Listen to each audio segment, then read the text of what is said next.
Assalomu alaykum aziz do'stlarimiz. Max Tuningdagi navbatdagi Cobalt'imiz tayyor holatga keltirildi. Bu Cobalt avtomobiliga Diamond 2K monitorlarni sinfga qilib berganmiz. MRS brendi ostidagi kачественный monitorlarni sinfga qilingan hamda multirul qilib berdik.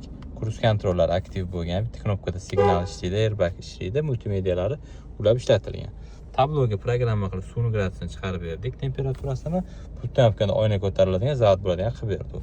4 ta Mercedes deflektor sinfga qilib berganmiz. Podsvetkalari bilan bo'ladi hamda deflektorlarni pastga tushirib monitor tepaga o'rnatilgan ramkalar bilan mana shu monitorimizni sinfga qilib berganmiz. Xo'p.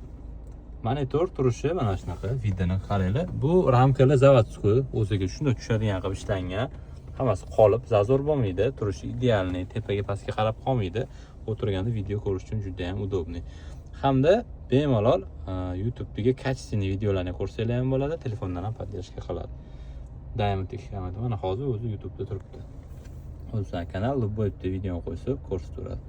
Xo'p, deflektorlarning qizuv tomoni mana bitta knopkasi bor, rangini ham o'zgartirsa bo'ladi bemalol mana. Bitta bosamiz yashil rang, yana bitta bosamiz mana shu ham yaxshi ekan, salon rangiga tushadi. Любой rangi bor, o'zgaradi. Xudo xolisa mana shunaqa xizmatlar qizuv bo'lsa, bemalol Maximga murojaat qilasizlar, ishni chiroyli qilib berib beramiz. Havo chiqarishlari ham o'zidek ramkalari